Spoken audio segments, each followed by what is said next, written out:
好，而家介紹翻呢款 Intercom Panel 嘅八達通入卡嘅方法。八達通入卡方法，咁就主要操作喺下邊呢一部分。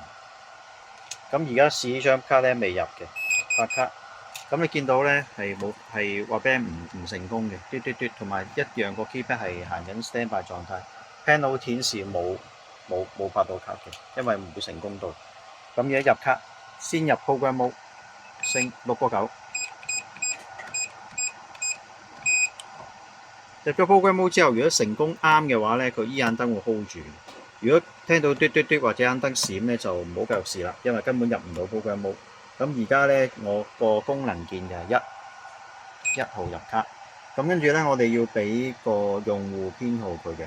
咁因為1號卡啦，所以係0001。跟住入翻個井，跟住就拍卡。跟住撳翻井，跟住就星出翻嚟，咁樣試一試呢張卡睇下得唔得？